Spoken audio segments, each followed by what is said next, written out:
Good evening. So let's continue our discussion about tefillah, about prayer. And I want to recap a little bit. What we talked about last time was the idea of the problem of the word God. And the problem of the word God, that somehow it suggests that God is an entity and that we are an entity and that God controls us. And of course, that's very problematic if we're talking about absolute truth. That isn't a true description of reality. Yeah? The true description of reality is that everything is a manifestation of God. So the question is, should we disavow that language? Should we discard that language of God as a power outside of me, controlling me? And of course, we all understand in this context that the word God controlling me isn't a bad. We're trying to, obviously we don't have the negative associations of control, but instead we're talking about kind of, giving me things, or that I rely upon God for, my life. But all of those uses of language describe some kind of distance, some kind of separateness from between me and the divine. You want to close the door? You know how to do it? Yeah.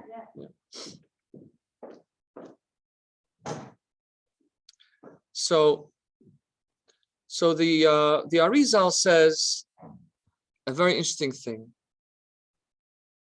He says that prayer is a journey through the four worlds of reality. And there is this Kabbalistic idea that there are four worlds, right? And of course, the four worlds are not different places. There are four ways of being. So we'll deal today with the first three. Okay. The first world, or the lowest world, is the world of action, which is called Asiya. Okay, I'm going to write that on the board so that you can have it.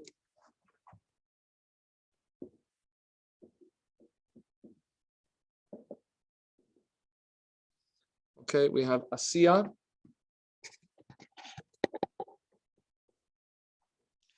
The first one is Asiya, right? That's action. The next world is Yitzira. We'll go like this.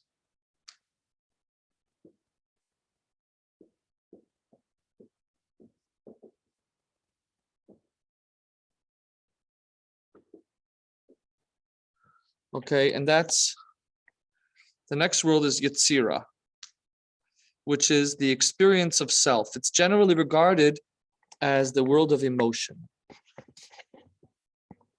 That's where, now when we have strong emotions, really what we're feeling is ourself in relation to the other.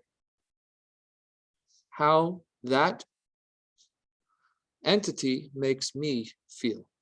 So Yitzira is the world of emotion and the experience of self.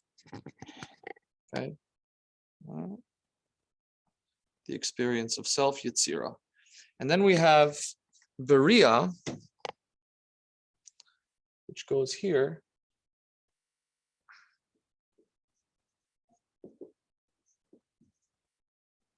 Which means awareness of the other. Beriah is generally considered the world of the intellect.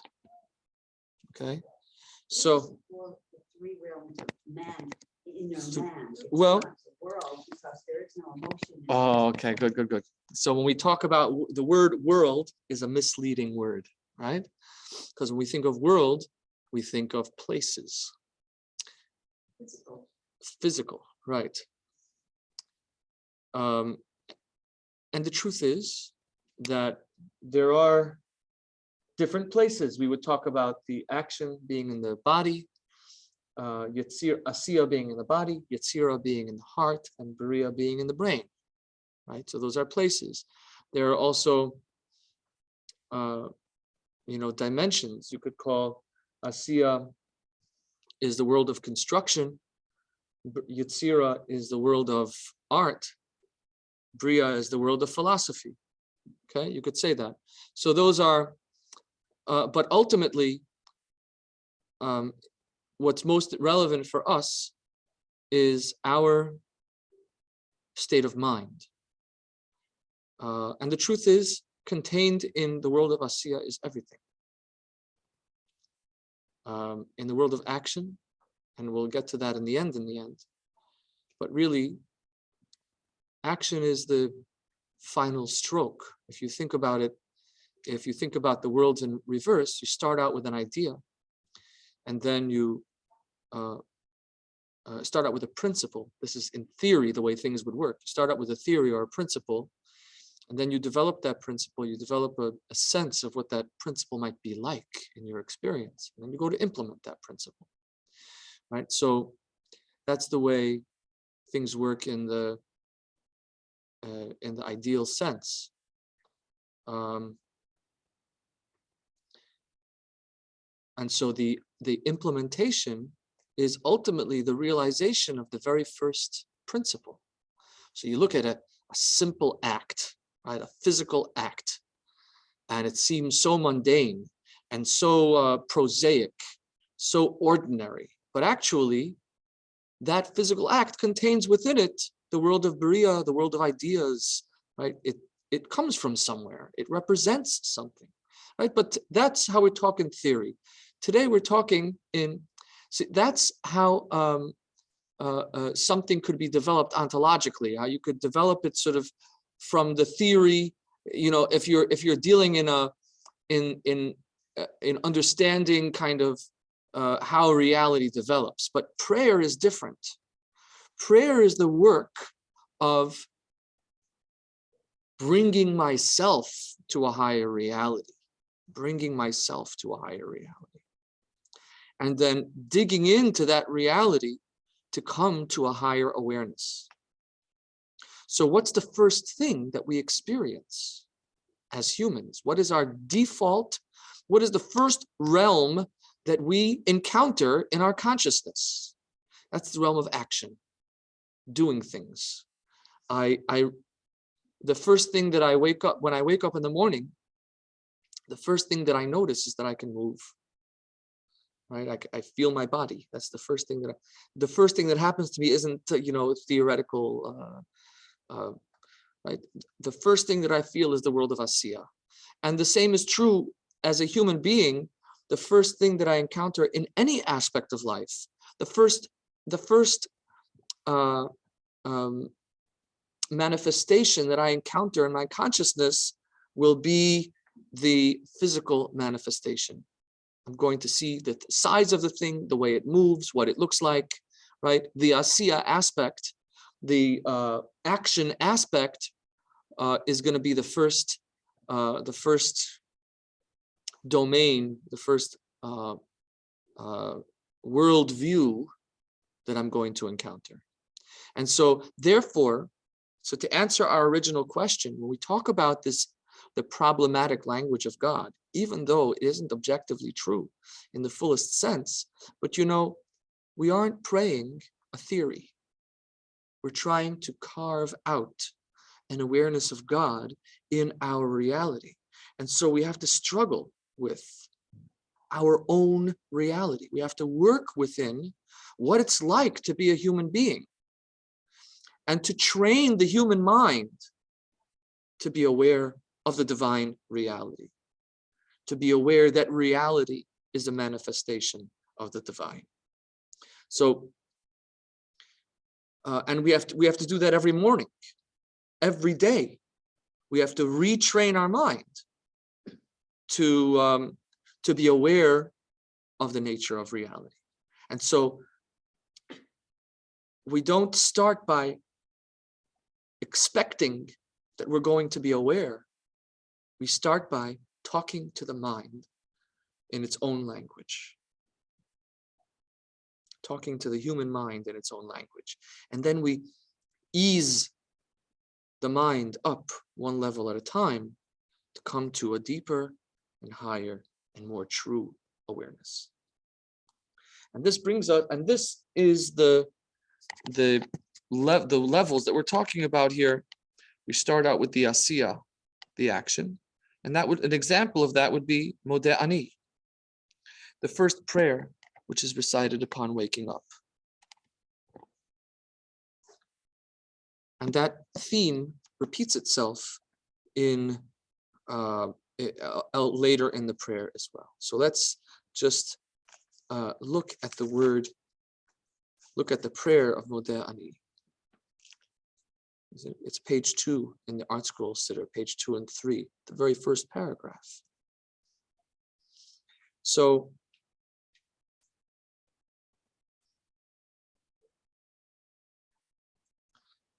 Modeh Ani lefanecha, or a woman would say Modah Ani lefanecha. I am grateful before you, Melech Chai v'Kayam, living and eternal King. She'achzarta bi nishmasi, that you have restored my soul within me. B'chemla, with compassion. Rabba amunasecha, your faithfulness is abundant. Now, so this is the moment of thanksgiving, the moment of appreciating the reality of the fact that I've woken up.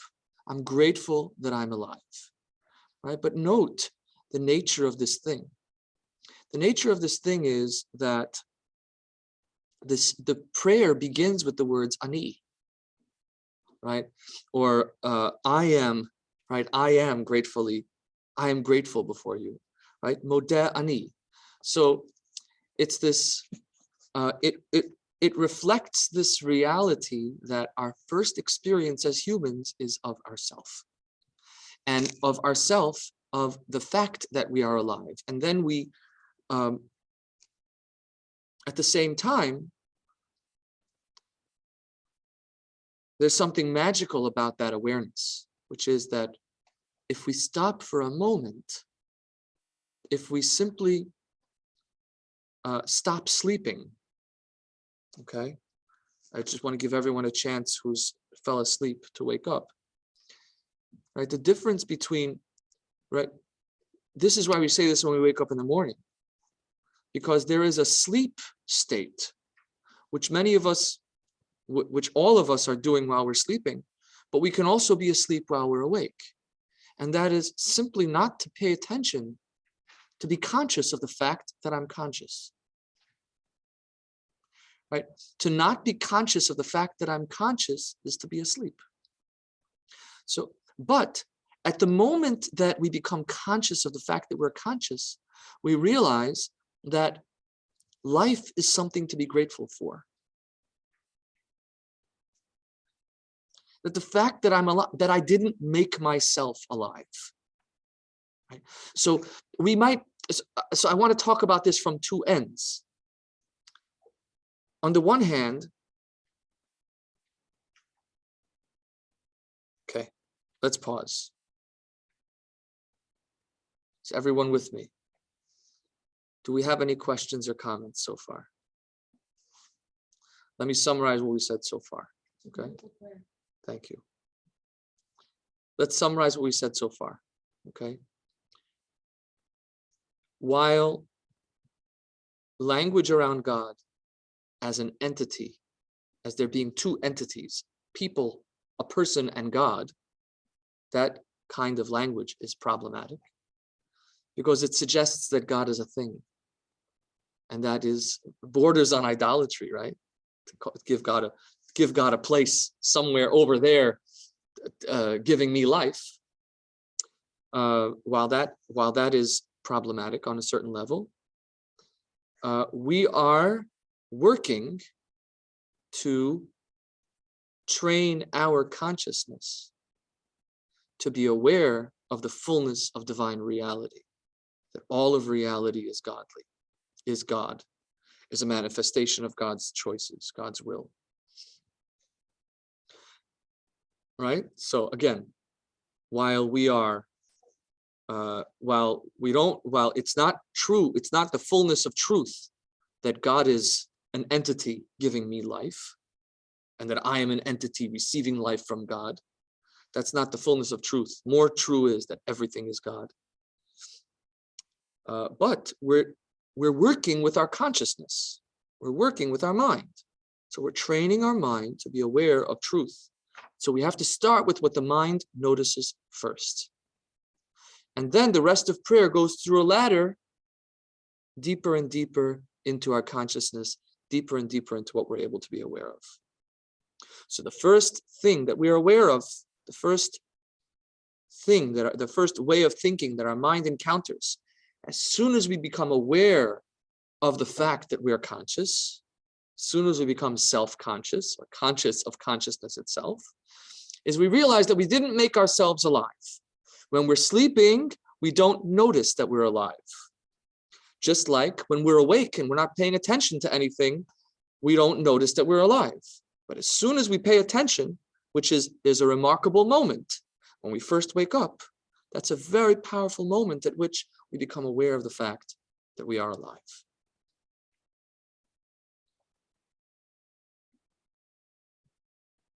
And that's Modeh Ani. That's the prayer of thanksgiving for waking up. Okay. Anybody, so if somebody has a question or a comment, you'd have to unmute yourself or you'd have to speak up here in real life. Robin, you want to say something? Robin online, you want to say something? You'd have to unmute yourself. Go ahead. You need me to show you. There you go. A rabbi, as soon as one wakes up in the morning, I mean, before you get out of bed, or can you wait till you get out of bed to say that? I'm always confused about that. Let me clear that up. Thank you for the question. The question was, do we say the Modeh Ani, the Thanksgiving prayer, before we get up out of bed or after we get out of bed? And the answer is we say it as soon as we open our eyes in the bed. It's the only prayer which we're allowed to say with dirty hands, right? Well, in a state of indignity. All prayers should be recited in a state of dignity, in a state of physical preparedness. We should wash out our mouth before praying. We should brush our teeth. We should go to the bathroom. We should be wearing the respectable clothing when we pray. This one is the only prayer which is said without regard for any of those norms. That's okay. Robin, you good? I thank you. I was not. You're welcome. These years, not sure about that. Thank you very much. You could say Modeh Ani. Thank you. Modeh Ani, correct. Yeah. So, all right. So this is the idea of the Modeh Ani, is that we're saying this at the first encounter of our consciousness, which is simply the fact that I'm alive. And through that, so now I want to talk about the two aspects of the Modeh Ani. On the one hand, it is very primitive, or it's very basic, it's fundamental.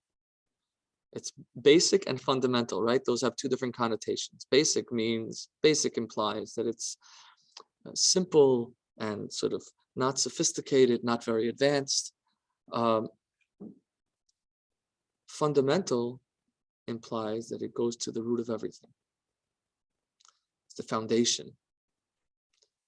And so on the one hand, the Modeh Ani, the Thanksgiving prayer, is rudimentary and basic because, again, it separates the I from God. In that way, it's rudimentary. It isn't, but also it shows that even in the most basic elements of life, even in the most primitive elements of human experience, the divine is apparent. The divine is visible. Right? Maybe not in a sophisticated way, but it's visible nonetheless. That is, in the very simple fact that I am alive, which is the most basic fact of all. It's even a child knows that they're alive, a young child, maybe babies. I don't know if babies know that they're alive, but at a very young age, you don't need to go to college to know that you're alive. You don't need to do meditation to know that you're alive. You just need to wake up. So it seems like that's not a very advanced level of meditation. But the Modeh Ani points out to us that God is visible even in the simple act of waking up. Now, so that's very rudimentary, but also very powerful at the same time. And this goes to Robin Online's question. How is it that we, it's very unusual. I suspect, Robin, that the underlying theme of the premise of your question was, you're wondering, should I be getting out of bed before saying this prayer? Because it's very unusual to pray in bed wearing pajamas. Jews don't pray in pajamas. Jews get dressed up in respectable clothing to pray, right? So how is it appropriate to pray in such a undignified way? And the answer is that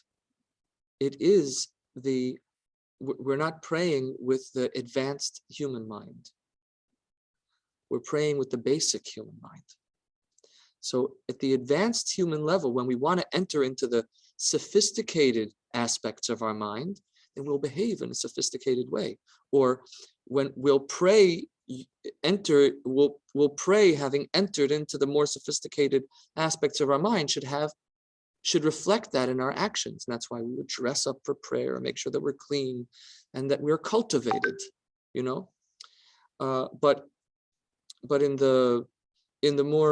but God is present even in the more primitive aspects of our life. And that also, not only is that also something to pray about, that's the first key to open the door to begin increasing our consciousness, to begin developing an awareness of the divine. Right? You got to start. This is the lesson, okay? If I could put this whole thing into one sentence. Where should you look for God? Always in the thing that you see first. Whatever is right in front of you, whatever is in your immediate experience, that's where you should look for God first. And that also goes in general for Jewish life. Where is the mitzvah? Where is the good deed? The good deed will always be in your power. If it's not in your power, it's not your mitzvah. Where is the divine teaching? The divine teaching is in what you have learned and what you have the ability to learn next. Right? The Torah is not over the ocean, at the top of mountains, in an ashram, or in some great, developed, advanced. The Torah is not in the world of the saints only. The Torah, the path to Hashem, starts with right where I am. And of course, it ends up, hopefully, in saintliness. But the first step is the most important one. It's where we get started. And that's always going to be, the first step is always going to be right in front of me. And so that means wake up. Wake up and acknowledge as best you can in that moment. So what does this moment tell me about divine reality? This moment tells me about divine reality that I didn't wake myself up. I didn't give myself consciousness. I didn't give myself life. It came from outside of me. Hence the language, thankful am I before you living and eternal King. Because it kind of, in that state of mind, in that moment, albeit a very primitive and not fully embracing the entire truth, in that state of mind, that's how I think of God.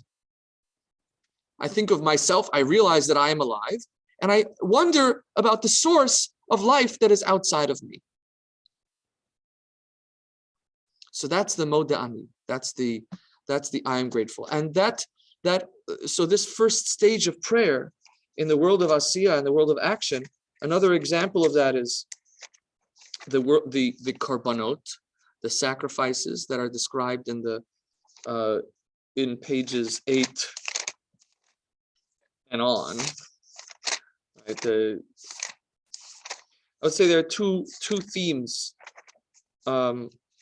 Let's go into there are two themes in, let's say, in pages, in the first page, in the first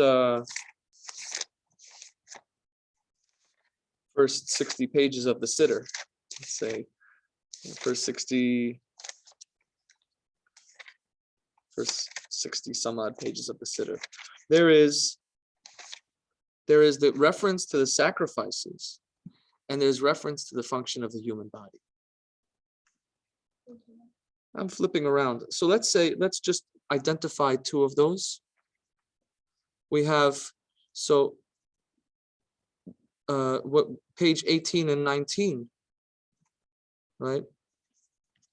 We go through this process again of, now that we've washed our hands and we've woken up, just a side note about the Modeh Ani while you're finding the page. The Rebbe said that the Modeh Ani can never become impure. That is, it's the prayer that can't become defiled. It tells a Jew that it tells a person that no matter how dirty you might feel, God is available to you right now. But again, authenticity requires that we differentiate between the prayer, between the immediate prayer and then the one that we cleanse ourselves for. So that first Modeh Ani should make us realize, oh, I realize that my life is not given to me by myself. And therefore I have to go towards service. I have to go towards acknowledging and searching for and committing myself to the source of my life, because that is the ultimate truth. And then I'll go and wash my hands, which is kind of like the Kohanim, the priests, washing their hands before the service.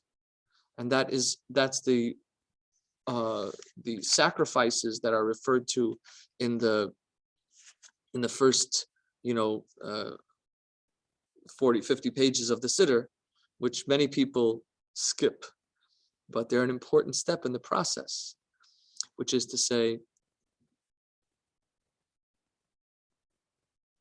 start with service, start with action.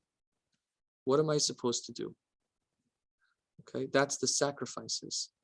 I also want to do on page 18, so let's go to page 18. Stop and get into your body. Notice your physical being. So we're going back into the Modeh Ani again. This is the kind of the work that we go through in the beginning. We experience our life. We try to direct our consciousness and our attention to the fact that we're alive. We feel our body, get into our body, which also is important in the sense that we have to kind of minimize those distractions as much as possible and make sure that we're in a clean and clear position. That's the Asiya aspect.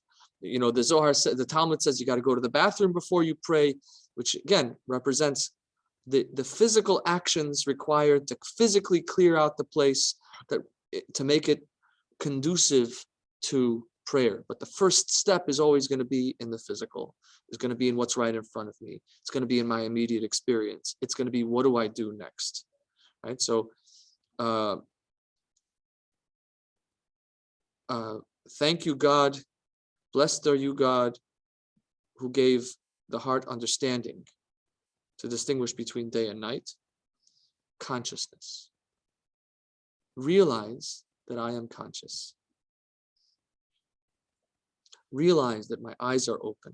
I'm not going to go through them all, but if you're familiar with these blessings, you'll know what I'm talking about, and take the time to read through them. Realize that my eyes work. Realize that I have clothing. Realize that I can move. Realize that I can that I have upright posture. Right? Feel my feet on the ground. Be conscious of the physical experience. What is it like to be alive as me today? Right? And to recognize that none of these things are things that I gave myself the ability to do. These are all things that I have been gifted, that I've been given. Okay. Then finally, the end. So the last, we'll go to this theme reappears in page 60 and 61.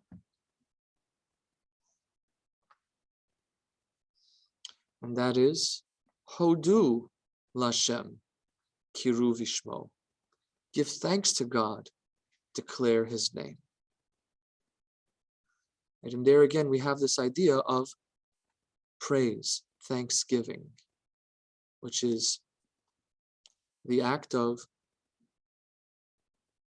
submitting myself before the greater power. Submitting myself before the greater power, which is, again, there is some separateness between me.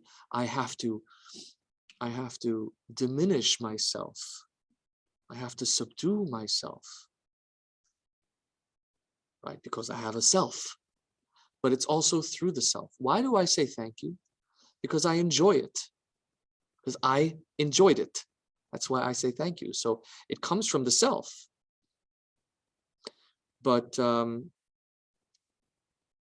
it's selfishness that leads me to thanksgiving. And if I don't give myself the chance to enjoy something, I won't be truly grateful. So it's through the self that we reach thanksgiving, and that's the idea again.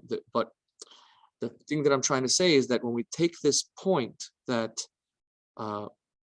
the step towards God is always from right in front of me, the first thing that we're dealing with is the self, is consciousness, self-awareness.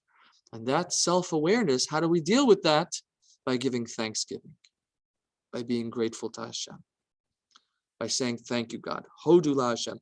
Now that is kind of, it represents a conflict. Thanksgiving represents a conflict. Why would Thanksgiving represent a conflict? So, have you heard of Jerry Seinfeld? It seems to me that Jerry Seinfeld said that the true holiday, the true all-American holiday is Festivus. And the observance of Festivus is the airing of grievances. He's making a joke about how when Americans gather for Thanksgiving, basically what they do is argue, right? That's so why is Thanksgiving represent a conflict? Because the family fights around the table. But that's not my point. How does Thanksgiving represent conflict?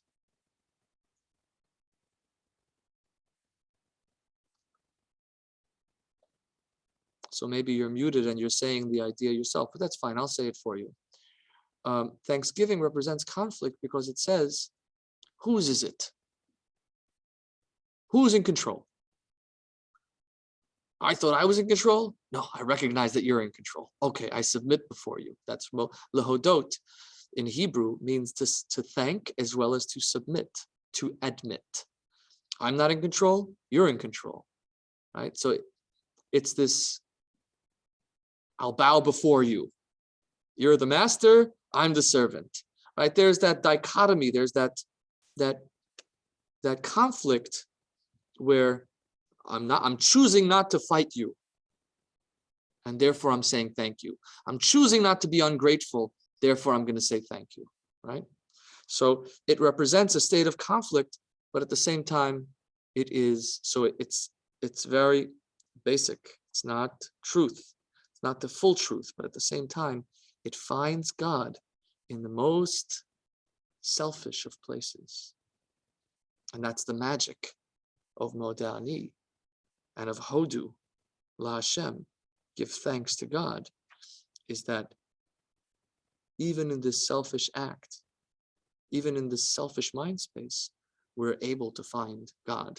We're able to develop a relationship with God in the self. Okay. Second, when that comes.